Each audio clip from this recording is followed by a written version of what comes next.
Well, when we started, I wanted to have a name for a band that really captured the element and aesthetic of wood smoke on a winter night.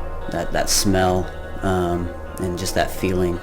And so, I didn't want to use a word or whatever that was just as prosaic as wood smoke, but eventually I found the word Agalloch. It was just in an old dictionary, and it's a type of wood that's burned for its unique smoke, and so it was perfect. It was perfect for what I wanted, and it didn't pigeonhole us into one stylistic corner, genre, whatever. And so that was the name we went with, and it's perfect. Well, I met John in 1996 through a mutual friend. We were both at the time putting together demos for our individual projects, mine being Sculptured, his being Agalloch, and we had tremendous amounts of things in common with regards to music, cinema, and so it just naturally we started collaborating. And so when it came time to do For Much of This Oak demo, I came down to the studio, did some guitar solos, and thought that was going to be it, and that I was going to go on and focus on my own project. But as it turns out, another mutual friend, Jason Walton, flew out to work with me, ended up working with John, and from there we began forming Agalloch into pretty much a full working band. And that's when we started charting ideas for what eventually became Pale Folklore. I met John in 1991. We were both living in Montana, and we were in high school, and we were both in different bands in the Montana area, and we got to know each other through there, and we played a couple of shows with each other, and so we've been good friends for a very long time. And years and years later, he introduced me to Don, and at the time Don was just starting Sculptured, and he released the first demo, and I heard it, and I was living in Minneapolis at the time, and I wanted to leave. So basically, Don and I became really good friends, and I moved out to Portland to join Sculptured. And John was living here as well, so that worked out really well for everybody. So this was after the first Sculptured album was recorded.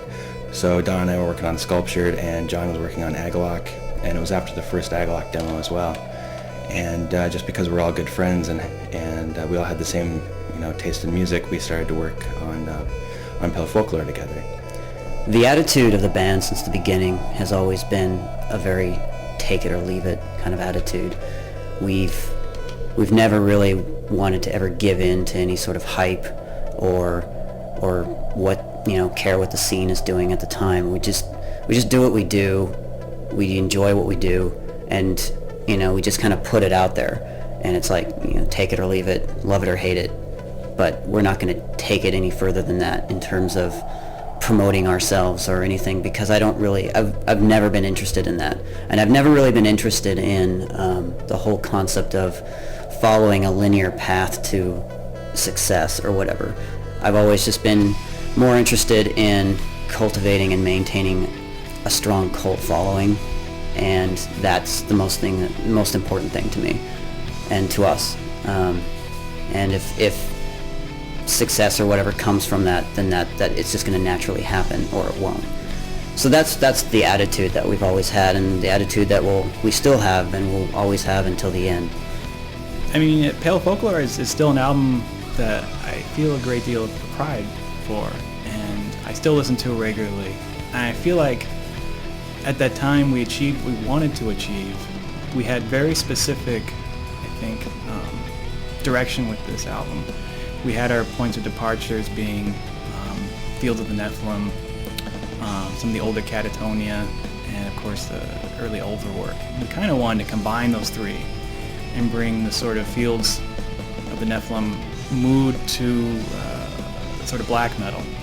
And I remember when we recorded Pale Folklore, we had a friend visiting at the time, and we hadn't laid down the clean tone guitar parts yet.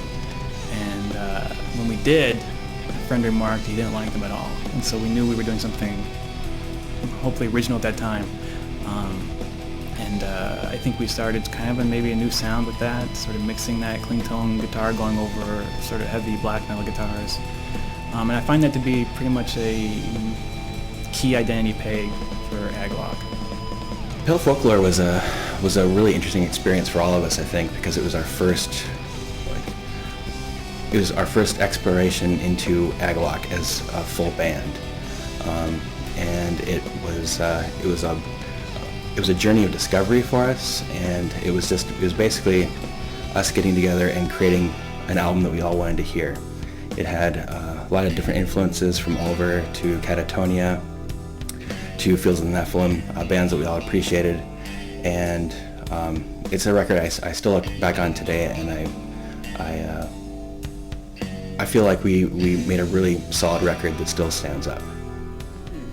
That album, although it wasn't a conceptual album per se, it definitely followed the kind of a sort of red thread, and I think I remember telling the engineer when we were creating it, that I wanted it to be the sort of album that, imagine, you're lost in the woods and it's snowing and it's cold and you're gonna die if you don't find a shelter or something, and the wind is blowing and it's brutal, and you find like a cabin that's falling apart, ruins of a cabin, and you make it to this ruins of this cabin, and you open the door and it's illuminated and there's a fire and it's warm, and it's kind of like a transformation from life and death, from this coldness, brutality outside and of life, and of death being this kind of warm, comfortable place, and that rundown cabin in the woods is where you're going to be forever. And that's kind of what I told the engineer. I kind of gave that story to the engineer to sort of paint this aesthetic picture of where we wanted to go with that album, and how I wanted that album to feel and whatnot. So that was Pale Folklore. There's certain things on it, looking back, sure, I would like to change. I think it would be a lot better if we did an album like that nowadays, but that's where we were in 1998, 99. With The Mantle, I feel like this was an album that we made where we felt the most that there was endless possibilities with where we could go.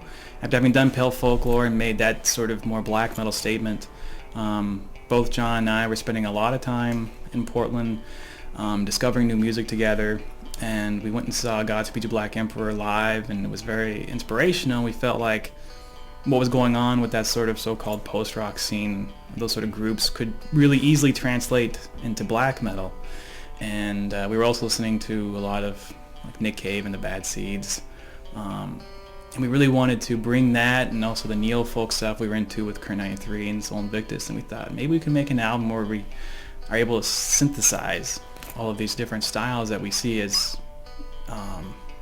certainly related in terms of they're both, it's very dark music. So it was a long and sort of arduous recording process, and I think we had a very big scope and sort of a very large concept that we were trying to sort of wrestle onto to make some sort of cohesive statement, and I'm not quite convinced it's the most cohesive statement, and this is why I'm somewhat surprised it's such a favorite album. But I remember being just a really open space of possibility in the studio and the songwriting, and we definitely took some risks with the piano and the guitar work and different instrumentation with the double bass and the accordion, but I felt like that there was nothing we couldn't do with The Mantle, and it's an album that I'm certainly very, very, very happy with to this day. The Mantle was a massive undertaking for us. We spent a lot of time in the studio, spent a lot of time writing it, and it was kind of a critical album for us because Pale Folklore had a lot more success than we had anticipated. So it was kind of our chance to make our grand album, and so we spent a lot of time on it, and it just turned into this massive project that turned into many, many headaches and many problems. But in the end, again, just with Pale Folklore,